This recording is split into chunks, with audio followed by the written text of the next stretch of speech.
모세는 자기 힘으로 자기 민족을 구원할 수 있을 것이라고 생각해요. 그러나 하나님의 뜻은 달랐고, 다윗은 자기가 그렇게 많은 사람을 죽였는데 그 손으로 하나님의 성전도 지어보고 싶었어요. 그게 뭘 잘못이라고 말할 수 있겠어요? 그러나 하나님의 뜻은 달랐어요. 여러분, 지금 우리와 함께 계신 하나님, 그 하나님은 내 생각과 다른 계획을 가지고 계세요. 우리가 그 하나님의 뜻을 깨닫고 그 하나님 뜻에 순종할 수 있게 될 때에 비로소 우리의 삶 속에는 하나님의 살아계심이 드러나시게 돼요. 그러려면 반드시 우리가 순종을 배워야 하는 겁니다. 그래서 우리의 삶 속에 크고 작은 많은 문제들이 있는 거예요. 가정적으로, 건강상에, 개인적인 어떤 삶에, 사업이나 비즈니스에, 자녀들의 문제로 별의별 형태의 문제들이 우리 속에 다 생깁니다. 그때 사랑하는 성도 여러분, 이것이 순종을 배울 기회이구나 하는 사실을 잊지 않으셔야 돼요. 예수님께서 십자가의 고난을 통하여 순종을 배우신 것은 여기 8절 9절에 보면 자기에게 순종하는 모든 자에게 영원한 구원의 근원이 되시기 위함이라 그렇게 말씀했습니다. 그러니까 예수님께서 하나님에게 고난을 통하여 순종을 배우신 것은 앞으로 예수님을 믿는 모든 사람들을 위하여 그렇게 하신 거라는 거예요. 그러니까 우리가 예수님을 믿는다는 것은 기본적으로 주님과 우리 사이에 순종의 관계를 맺고 사는 것을 말하는 것입니다. 예수님에게 순종 없이 사는 삶은 그는 교회는 다니는 사람일지 몰라도 예수 믿는 사람은 아닌 거예요. 우리가 이처럼 순종을 배우게 되면 비로소 하나님의 역사를 경험하게 됩니다. 인도 선교사로 20년간 신학교 사역을 참 열심히 잘 하셨던 조동욱 선교사님이라고 계세요. 근데 그 사역이 참 너무나 놀랍게 커지고 영향력이 커지게 되면서 인도 정부가 강제로 조동욱 선교사님을 추방해버리게 됩니다.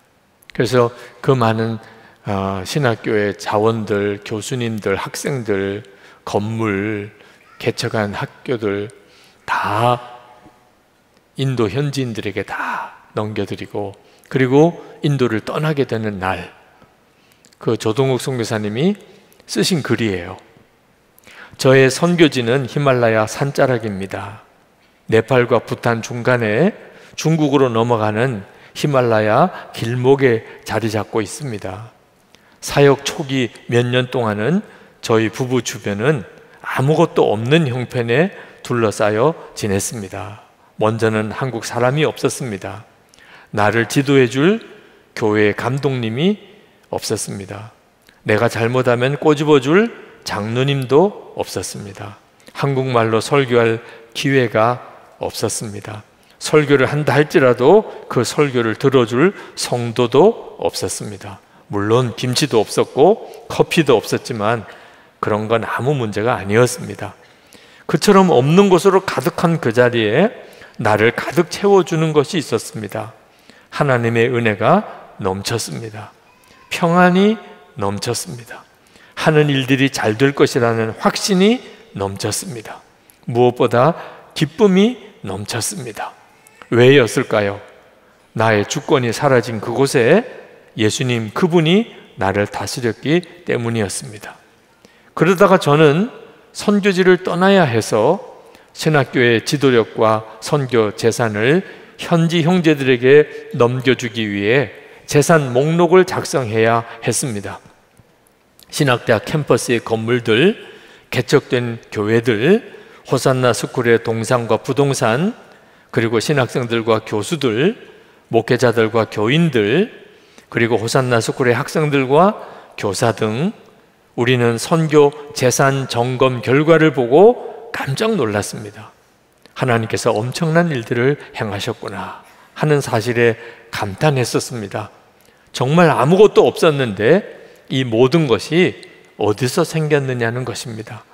그 감격이 너무나 커서 큰 선교 재산을 인도 형제들에게 넘겨주는 것으로 인하여 조금도 아깝지 않았고 선교지를 떠날 때 감격할 수 있었습니다.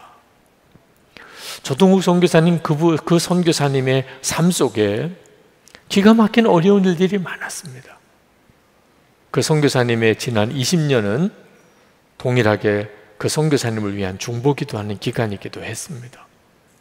그런데 그보다 더 놀라운 하나님의 놀라운 역사를 경험하신 분도 저는 찾아보기 어렵다고 생각이 듭니다. 이유가 뭐죠? 고난을 통하여 순종을 배우셨고, 그래서 하나님의 실제 놀라운 역사를 경험했기 때문에. 여러분, 우리들에게도 어려운 일이 많이 생기는데 그때 여러분 항상 두 가지 질문에 대답할 준비가 되어 있어야 합니다. 하나는 어디든지 주님을 따라갈 수 있는가 하는 것입니다. 주님이 나를 이끄시면 주님 한 분만 바라보고 어디든지 갈 수 있습니다. 그 대답이 나오느냐는. 두 번째는 하나님 뜻이라면 목숨까지라도 버릴 각오가 되어 있느냐 하는 것입니다. 이 두 질문에 대하여 대답을 미루지 마시기 바랍니다. 그 질문의 여하에 따라 어떤 대답을 하느냐에 따라 하나님은 여러분에게 현실이 될 수도 있고 여전히 하나님은 답답한 분이 될 수도 있는 것입니다. 여러분, 하나님께 완전히 순종하는 게 절대 어려운 삶이 아닙니다. 하나님께서 여러분의 삶 속에 간섭할 기회를 드리는 거예요. 하나님, 내 삶에 주님이 친히 찾아오셔서 주님이 원하시는 일을 하십시오. 내 가정에서, 내 일터에서, 내 교회 생활에 주님을 경험하고 싶습니다. 그러면 반드시 여러분에게 있어서 이 순종의 결단이 필요합니다. 로렌 커닝햄 목사님이 YM이라고 하는 세계적인 우리 젊은이들의 선교 단체를 만드셨습니다. 그 목사님에게 어느 날 하나님께서 많은 청년들이 그 바닷가에 큰 파도가 해안선에 밀려 들어오고 나가는 것처럼 그렇게 전 세계로 젊은이들이 흩어져서 복음을 전하게 되는 놀라운 환상을 보여주셨습니다. 아, 하나님이 많은 젊은이들을 세계로 보내라고 하는 모양이구나. 그래서 이제 YM이라고 하는 선교단체를 만드신 거예요.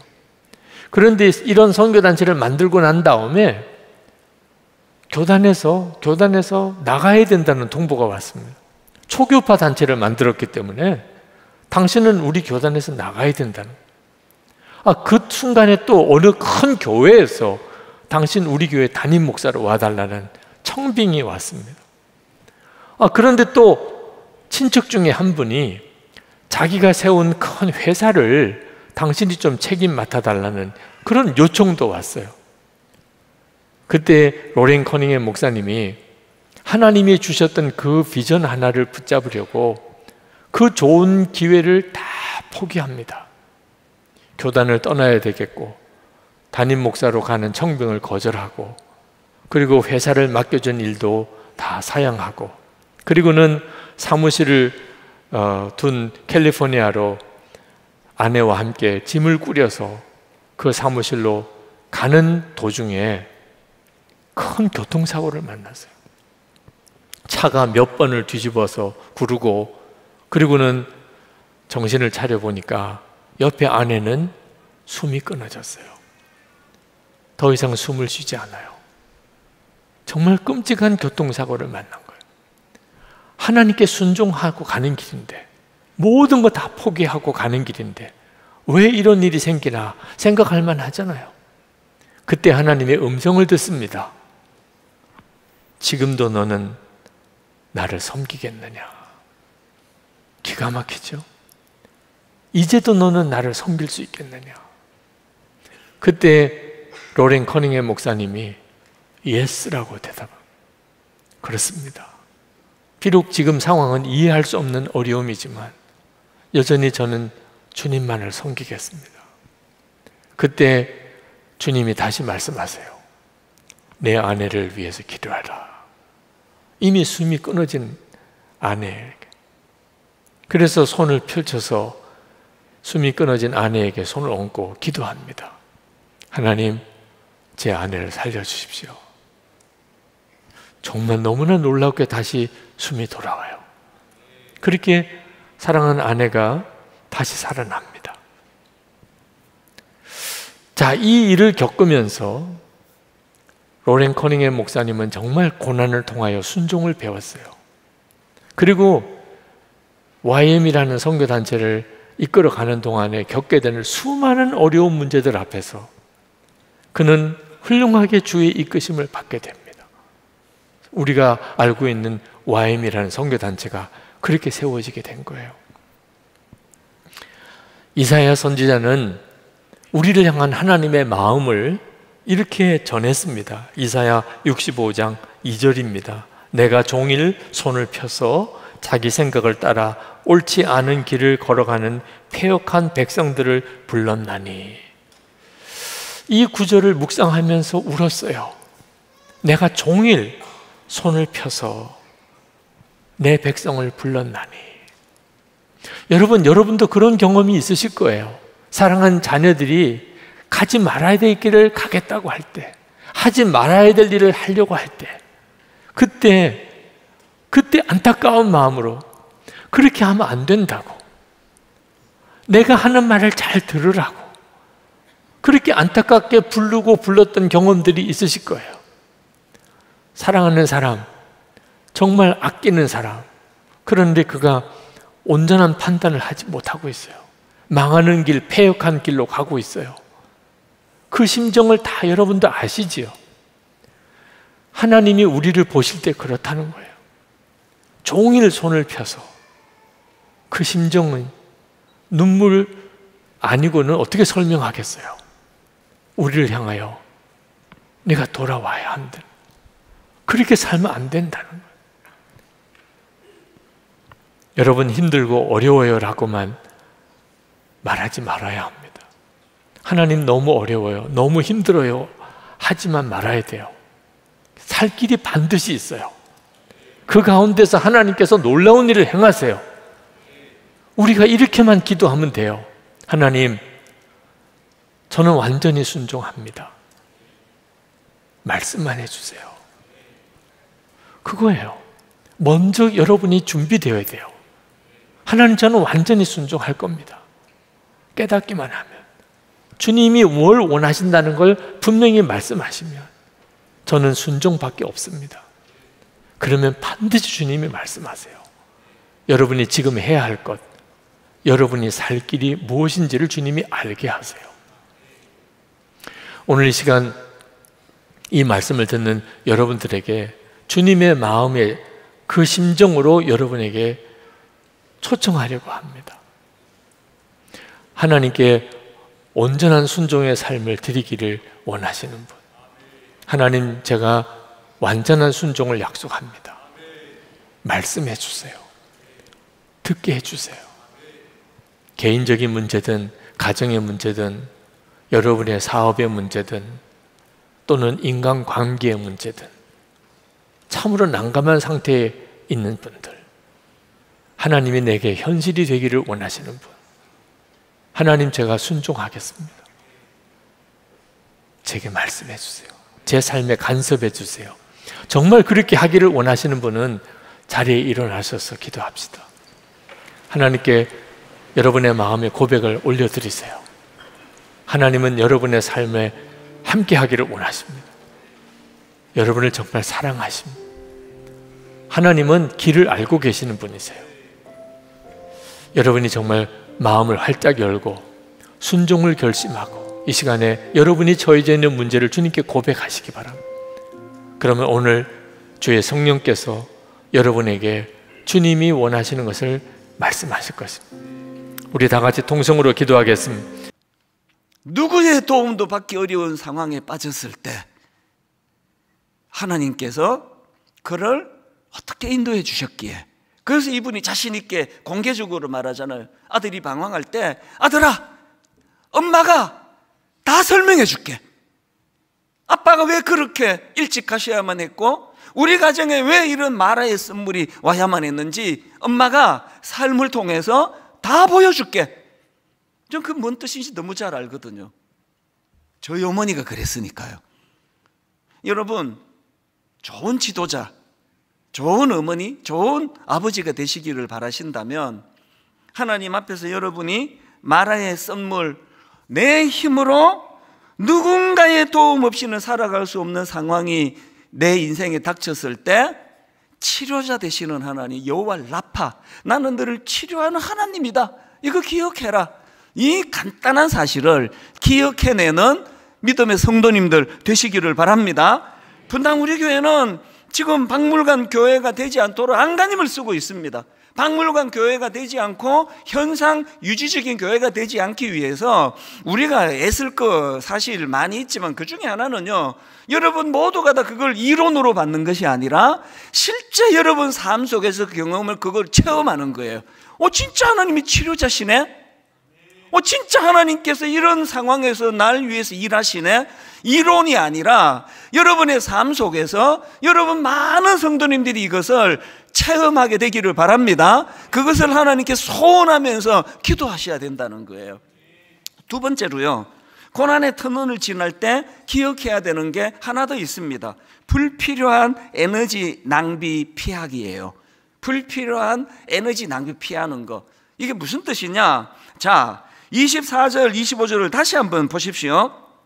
백성이 모세에게 원망하여 이르되, 이거는요 인간의 본능에서 찾아오는 가장 무서운 거예요. 심리학자들이 이런 이야기 많이 하잖아요. 이게 인간이 갖고 있는 투사 심리라는 거예요. 뭔가 자기가 겪고 있는 불행하고 가슴 아픈 이 원인을 남에게서 찾아내고자 하는 본능, 이게 나약한 인간이 가진 본능이 투사라 그래요. 투사. 지금 백성들은 뜬금없이 모세를 원망해요. 모세도 자기들하고 똑같은 처지예요. 하나님이 모세만 물을 막 벌컥벌컥 주셨다면 이런 원망이 가능하겠죠. 모세는 물 안 마시고 삽니까? 그 모세가 자기가 계획해서 인도했습니까?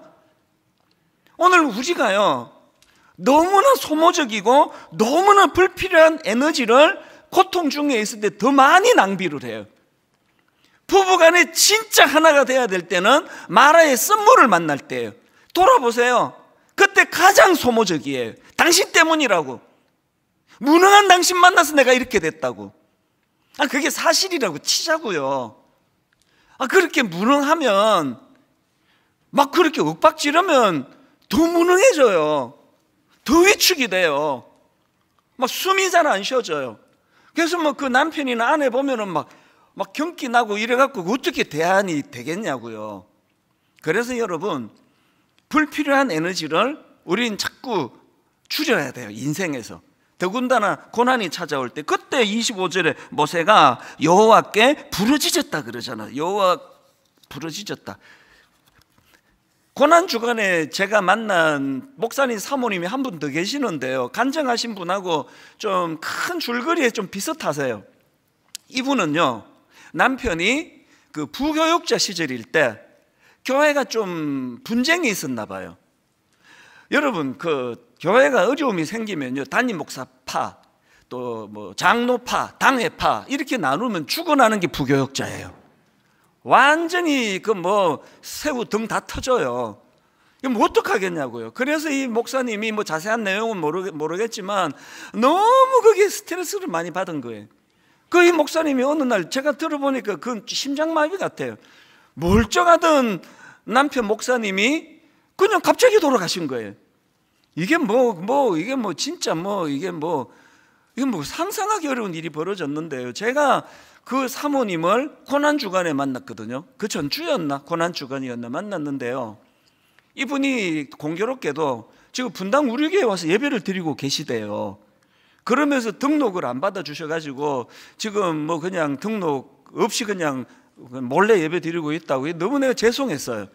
근데 이분이 이제 고난주간에 만났을 때 하시는 말씀이 저보고 고맙다는 거예요. 목사님 고맙습니다. 뭐가 고맙습니까? 이분이요 고난주간에 이런 말을 하시더라고요. 매 저녁마다 마음껏 소리내서 울 수 있는 공간이 있어서 너무 행복하고 감사하다는 거예요. 그분을 지난주에 또 만났거든요. 또 이런 얘기를 하세요. 남편이 그렇게 너무나 예고 없이 예측할 수 없이 갑자기 돌아가시고 나서 아이들은 똑같이 어린데, 그런데 하나님이 이분에게 주신 메시지가 하나 있대요.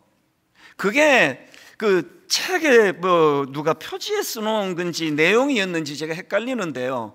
하나님이 이 한마디를 주셨대. 이 이스라엘 속담인데요.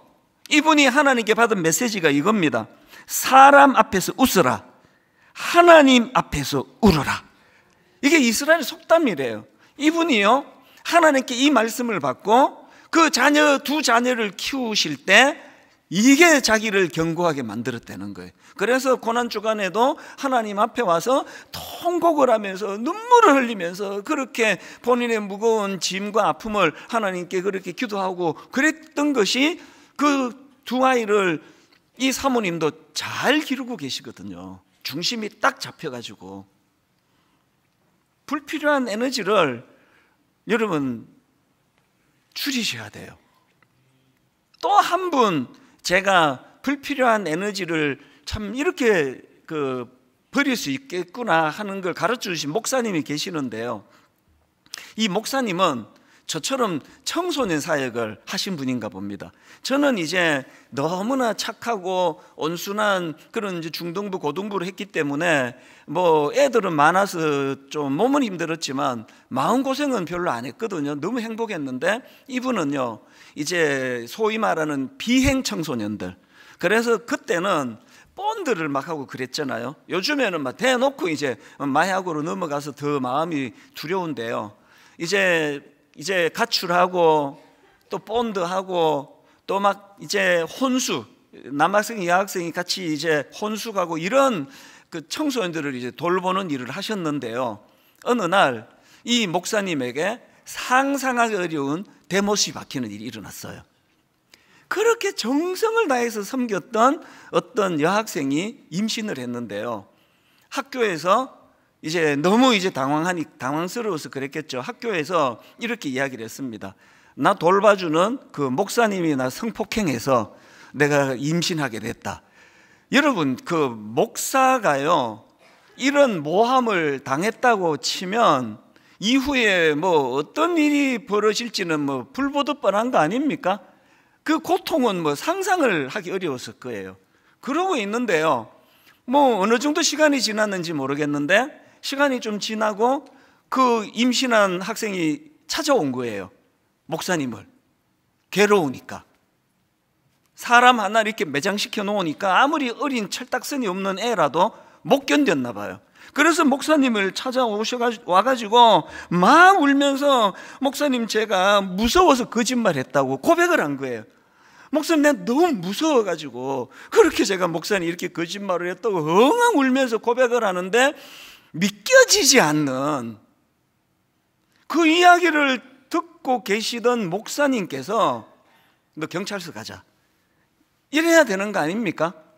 어머니가 그 목사님이요 그 아이의 처절한 고백을 듣고 말 다 끝나기 전에 이렇게 말하셨어요. 쉿! 너 학교 가서 이 얘기 하지 마라. 그럼 너 퇴학돼. 믿어지세요? 너 학교 가서 이야기하면 큰일 나. 너 그럼 퇴학이야. 옛날에는 여학생이 임신한다. 이건 뭐 바로 퇴학이었거든요, 실제로.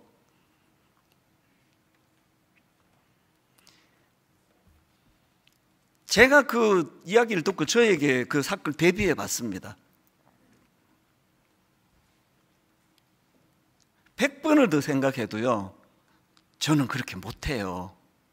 막 고소하고 막 매장시키고 그러는 건 제가 어떻게 뭐 참을지 안 참을지 모르겠지만요. 본인이 이렇게 고백하는데 그러면 네 학교에 가서 나한테만 얘기하지 말고 학교에 가서 너 풀어라. 전 그럴 것 같아요. 근데 이 목사님은 똑같은 목사인데 어떻게 그런 태도가 가능했을까? 제가 오늘 이 본문을 묵상하다가 그 목사님이 떠올랐던 이유가 이거예요. 상상했죠. 모세처럼 부르짖었을 거예요. 억울하다고, 죽을 것 같다고.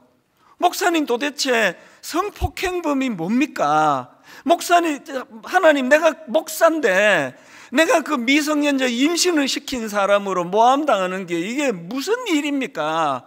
오늘 본문 그대로 말하자면 모세가 여호와께 부르짖듯이 부르짖었을 거예요. 부르짖었더니 어떤 일이 일어났겠습니까?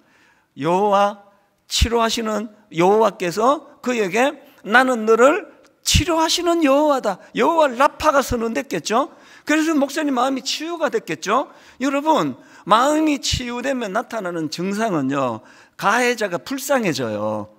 부부싸움 하시고요, 너무 치명적인 상처를 남편에게 받았는데, 아내에게 받았는데 하나님께 나가서 기도하고 치유가 되면은 그 사람이 불쌍해지는 느낌은 다 경험하셨을 겁니다. 제가 이 말씀을, 이 목사님 이야기를 할까 말까 망설였어요. 왜? 여러분이 쓸데없는 죄책감에 빠질까 봐. 죄책감에 빠지지 말라고 내 얘기를 드린 거예요. 저도 안 돼요. 이것 때문에 괴로워하지 마세요. 그러나 정답은 알고 있자고요. 이게 되는구나, 이게. 목요일 날 그 여선교사님을 모셨던 건요, 여러분 모두가 그렇게 살아야 돼요. 그래서 제가 모신 거 아니에요. 너무 과도한 죄책감에 빠지지 마세요. 그러나 정답은 알자고요. 어떻게 하면 된다고요? 사람 상대하지 않고 하나님께 나아갈 때 여호와 라파, 치료하시는 하나님이 이런 일까지도 가능하게 하시는구나. 결론을 오늘 이렇게 맺기를 원합니다. 여러분, 고난의 광야를 지나실 때 꼭 봐야 될 게 있습니다. 그리스도의 십자가라고 말씀드렸고요, 그게 베드로전서 2장 24절입니다. 친히 나무에 달려 그 몸으로 우리 죄를 담당하셨으니 이는 우리로 죄에 대하여 죽고 의에 대하여 살게 하려 하심이라. 그가 채찍에 맞음으로 너희는 나음을 얻었나니. 여러분, 이 구원의 감격이 저와 여러분을 기쁨으로 인도해 주시기를 원합니다. 이 말씀을 기억하시면서 우리 오랜만에 이 찬양 부르면 좋겠습니다. 힘들고 지쳐 낭망하고 넘어져. 우리 가사를 생각하며, 하나님, 자주자주 내 인생이 마라의 그 썸물의 골짜기를 지나갑니다. 그래서 지치고 낭망하고 일어날 힘 없고, 그 다음에 나에게 실망하고 내 자신 초라해서 고통 속에 눈물 흘릴 때가 많습니다. 그럼 오늘 배우셨죠? 그때가 어떨 때라고요? 십자가를 생각할 때예요. 다윗은요, 시편에서 시편 43편 5절에서 이렇게 고백하고 있습니다. 내 영혼아, 내가 어찌하여 낙심하며 어찌하여 내 속에서 불안해하는가? 너는 하나님께 소망을 두라. 그가 나타나 도우심으로 말미암아 내 하나님을 여전히 찬송하리로다. 그가 소망을 가지고 노래하는 이유가 있습니다. 그리고 누군가 물을 것입니다. 당신은 어떻게 그런 소망을 가지고 살아갈 수 있습니까? 어떻게 그렇게 노래할 수 있습니까? 오늘 말씀이 소망에 관한 이유를 묻거든 여기에 정말 중요한 전제가 붙어 있습니다. 15절 말씀 이렇게 시작하고 있죠. 너희 마음에 그리스도를 주로 삼아 거룩하게 하고. 그리스도를 주로 삼아 거룩하게 살아가는 너희들, 그 소망을 가진 너희들에게 누군가 소망의 이유를 물을 거라는 거예요. 그러니까 그리스도를 주로 삼고 우리들이 거룩하게 살아가게 될 때 우리들에게 소망의 이유를 물을 거라는 말입니다. 다시 돌아갑니다. 그리스도를 주로 삼는다. 지금 이 편지를 쓰고 있는 그 회중 크리스찬들이 누구입니까? 로마가 당시 세계를 지배하고 있었고, 모든 로마의 지배에 있는 모든 비지배 계층들은 이렇게 고백해야 합니다. 시저, 황제는 주다. 그것이 모든 로마 사람들이 고백하는 일이었고, 시저를, 가이사를 주라 고백하지 않으면 그건 죽음입니다. 그런데 그 상황 가운데서 시저가 주가 아니라 그리스도가 주님입니다라고 고백하는 것은 너무너무 어려운 일이었고요. 그리스도를 주로 고백하는 사람들의 삶 가운데서 뭐가 일어나냐면 거룩함이 드러난 거예요. 구별함이 드러난 겁니다. 사도 바울은요, 고린도전서 12장 3절에서 성령으로 아니하고는 누구든지 예수를 주라 시인할 수 없다고 말씀하고 있거든요. 이것은 단순히 지식적인 차원, 단순히 의지적인 차원의 문제가 아니라 성령께서 우리들에게 그리스도를 주라 시인한 우리들에게 주를 거룩하게 삼아 구별하여 살아가는 우리들을 바라보며 세상이 우리들에게 소망에 관한 이유를 묻거든이라고 말을 하고 있어요. 오늘 여러분들에게 이렇게 도전을 드리고 싶습니다. 여러분들이 그리스도를 주로 삼았기 때문에 여러분들이 행동하는 것과 여러분들의 말하는 것이 어떻게 구별되었는가? 오늘 여러분들이 직장에서 살아가는 여러분들의 전문성, 여러분들의 직업을 놓고 나는 그리스도를 주로 삼았기 때문에 이런 일을 해.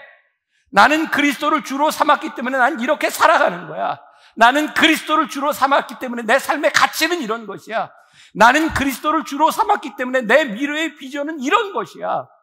그렇게 살아가는 우리를 바라보며 세상이 우리들에게 소망의 이유를 묻는 거예요. 당신은 어떻게 그렇게 살아갈 수 있는 겁니까? 그리고 16절 말씀이 이렇게 이어지고 있어요. 선한 양심을 가지라. 이는 그리스도 안에 있는 너희의 선행을 욕하는 자들로 그 비방하는 일에 부끄러움을 당하게 하려 합니다. 여기에 그렇게 주로 고백하는 구별함을 이야기하면서 너희들이 선한 양심을 가져라. 선한 양심으로 세상 사람들을 부끄럽게 하려 합니다. 다시 말을 한다면 우리들이 주를 고백한다고 하면서 그리스도를 주로 삼았다고 하면서 우리들에게 선한 양심과 선한 행동이 없음으로 인하여 세상이 우리를 비방하고 있다, 이런 말이기도 합니다. 그러니까요, 우리의 믿음의 고백과 우리들의 삶은 같이 가는 거예요. 내가 주를 그리스도로 고백하고 거룩하게 구별하였기 때문에 우리들이 선한 양심과 선한 행실을 가지고 가는 거예요. 팀 켈러 목사님이 쓴 일과 영성이라고 하는 책이 있어요. 직장 생활을 하는, 사회 생활을 하는 사람들은 한 번쯤 보아도 좋은 책입니다. 두껍기는 한데요, 굉장히 도움이 많이 되는 책이에요. 그 책의 내용 가운데 제가 요약하면 이런 이야기가 있어요. 미국에서요, 그 항공기 사고가 나서 굉장히 어려운 그 상황에서 크리스찬이었던 그 기장이 잘 기지를 발휘해서 사람이 다 살아난 일이 있었습니다. 그 책에서 이렇게 묻습니다. 크리스찬들에게, 사람들에게 이렇게 묻는 거예요. 여러분들이 이런 비행기에 사고를 당하게 되었을 때 선택할 수 있다면, 한쪽 아주 믿음이 좋은 기장이 있고 아주 실력이 뛰어난 기장이 있는데 둘 중에 하나를 선택한다면 여러분은 어떤 비행기에 타겠습니까? 여러분들은 믿음이 좋은 기장과 함께 장렬하게 죽겠습니까? 아니면 실력이 좋은 기장의 비행기를 타겠습니까? 누구를 선택하시겠어요?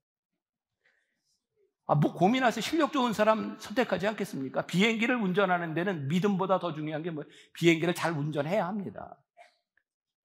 제 말이 이상하게도 믿음보다 더 중요한 게 있습니다. 그 사람이 하는 일을 잘해야 믿음이 빛이 나는 거예요.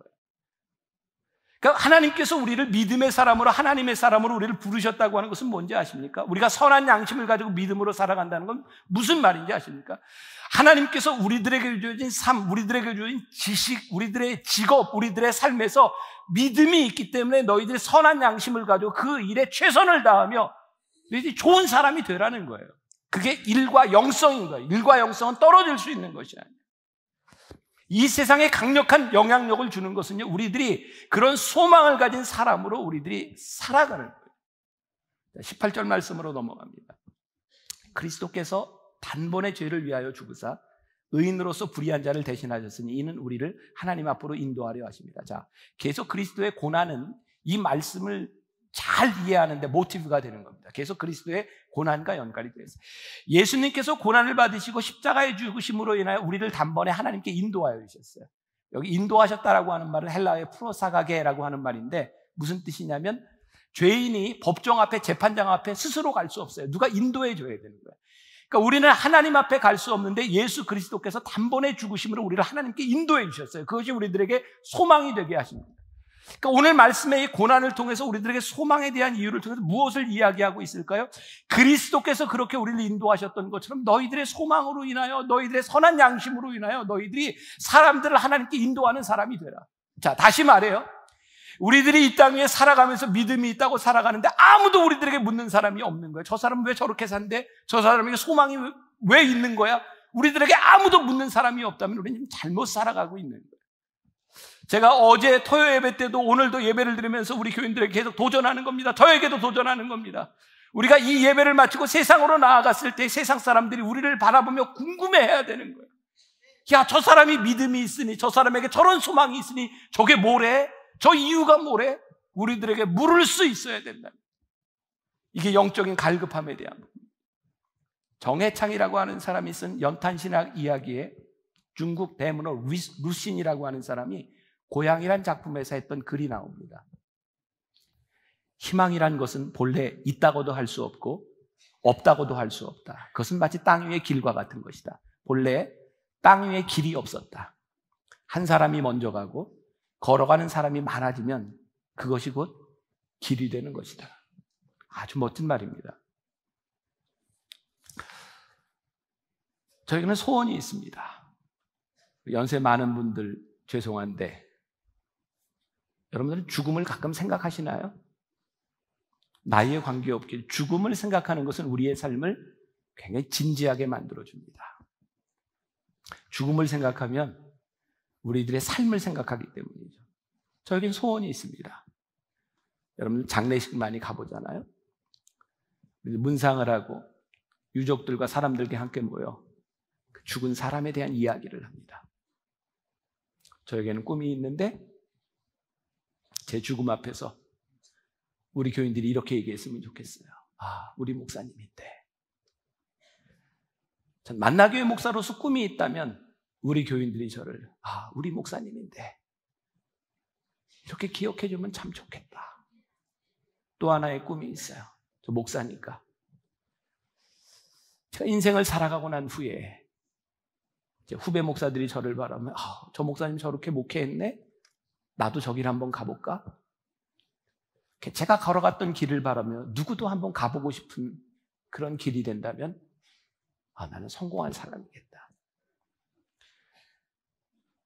우리가 믿음의 사람으로 살아가며 하나님이 우리를 부르셔서 우리가 그리스도를 주로 고백하며 우리도 구별된 삶을 살아가고 있는데 적어도 우리가 살아가는 그 길이 되고 내 자식들이 엄마 아버지의 모습을 바라보며 나도 저 길을 가야지. 우리의 삶이 소망을 묻는 사람들에게 길을 보여줄 수 있는 그런 인생을 살아가는 것. 오늘 제가 책 이야기를 많이 하네요. 저기 성남의 선한목자교회 유기성 목사님이 쓴 주 안에서 사람은 바뀐다라는 책에 이런 글이 나옵니다. 많은 그리스도인들이 죄 안 짓고 살기 어렵다고 말합니다. 그러나 아닙니다. 그것은 스스로 속이는 것입니다. 정답은 죄 짓고 살기 어렵다입니다. 요셉을 보십시오. 보디발의 아내가 유혹할 때 요셉도 육신으로는 그 유혹에 넘어가고 싶었을 것입니다. 그러나 요셉은 죄 짓기가 어려웠습니다. 이것이 그리스도인입니다.